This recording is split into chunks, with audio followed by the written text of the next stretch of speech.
Hey everyone, I am Beth. I am the Fitness Princess, and today I'm going to wrap up the series that we've been talking about called Inside My Pantry. So I thought I would step back inside my pantry for real and wrap this up.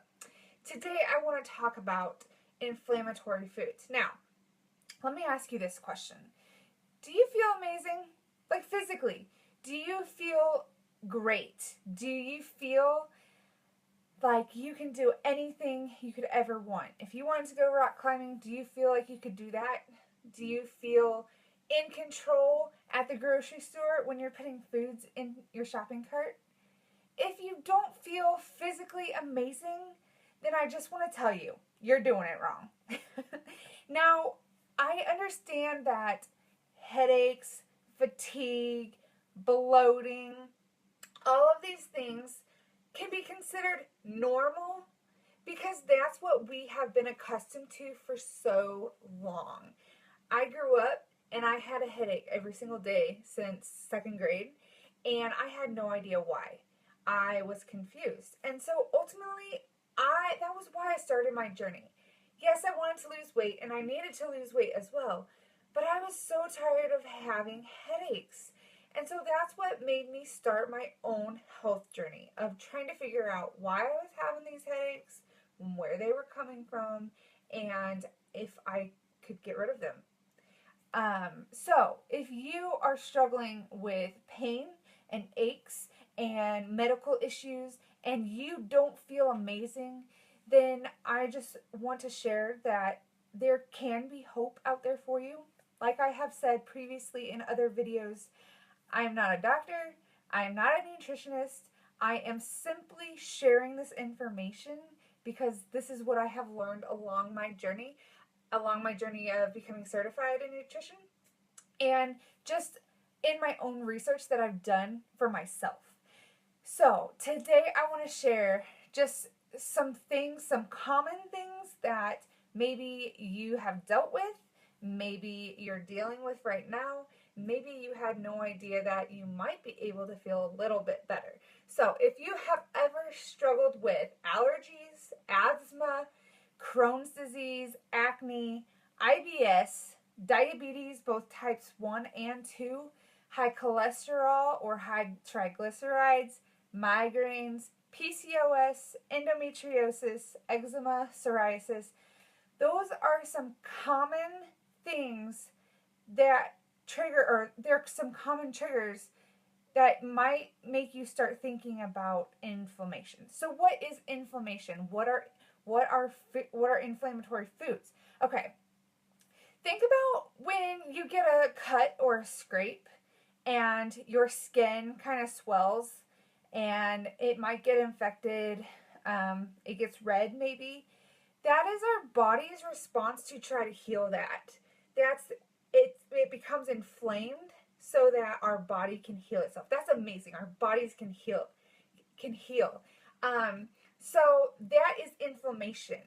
Think about it in a sort that our bodies need to become inflamed so that we can heal, but we want it short term. We don't want it long term. And it's where the long-term inflammation, that is where we see those aches and pains and those medical issues that we thought we were just stuck with the rest of our lives, and we didn't think that there was hope. Sometimes there is some long-term inflammation in our bodies that are triggering those responses that I had previously mentioned.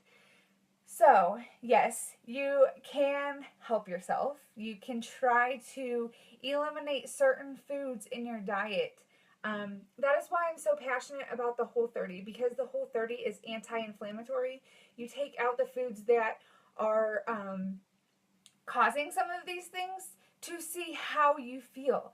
And that is why I know what my body is capable of feeling like. It's capable of feeling amazing.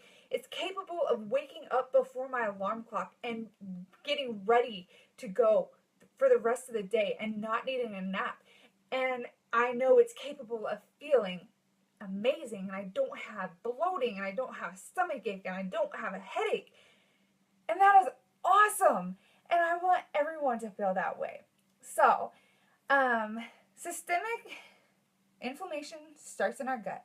I know I talked a little bit about healing our gut, the healthy bacteria in our gut yesterday.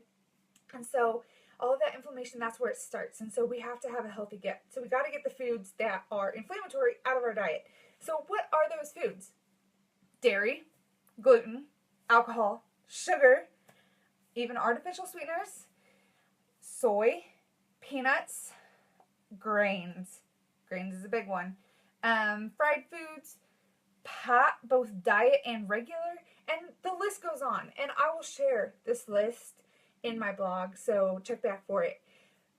But that's a long list of foods, and I'm sure that you're used to eating some of those, if not all of those things. I know that I was before I had my lifestyle change. And I'm going to be honest, I'm still struggling because this week I have struggled with consuming some things, not knowing that I have been feeling this way, and it's just come to light, and I realized, okay, I probably need to cut that out for a while to see how I feel. And if it's not that, I'll cut something else out. So you're capable of feeling amazing. You just have to know what to eat. So those are the inflammatory foods. They are most common to giving you an inflammatory response. I know I've stated recently that grains are something that is inflammatory to me. I had no idea of this. About 4 years ago, maybe 5 years ago, especially when I was still in college, I realized that when I was walking, because I like to walk my dog, I like to go on walks, and when I was walking, my legs would ache really bad. Like, I had to slow way down, and I felt like I was an old grandma trying to walk the track. Well, when I took grains out of my diet, that pain went away. It was simply amazing, and I had no idea that grains were affecting me like that. So we simply need to eliminate these foods from our diet for a while so that we can concentrate on, when we add them back in, on how they make us feel. And it's when we add them back in, when you start feeling the bloating, when you start feeling tired and foggy, that's when you know that it is inflammatory towards you. Like I have said, your body is your best experiment. So try it out. If you think something is inflaming your body, try it. Eliminate it for 4 weeks and then add it back in slowly for a couple of days and see how you feel. And if you feel yucky, then that's probably something that you may want to evaluate further, whether or not you want to keep that in your diet. Some foods that you can be eating while you eliminate these things are, of course, non-starchy vegetables, berries, healthy fats like ghee and coconut oil, lean meats.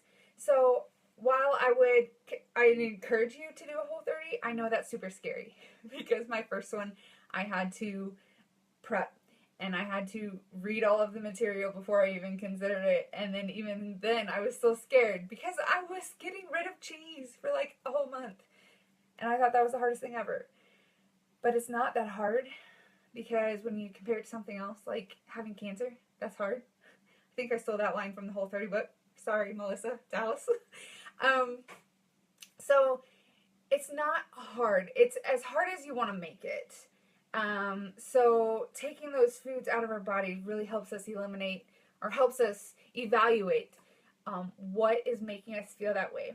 I will tell you now that I don't usually have a headache anymore. If I do have a headache, it's because I need to drink more water.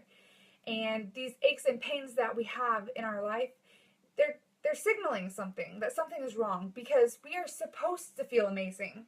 We are supposed to feel awesome, and we are supposed to have a good attitude, because I know that when I feel good, I have a much better attitude towards life.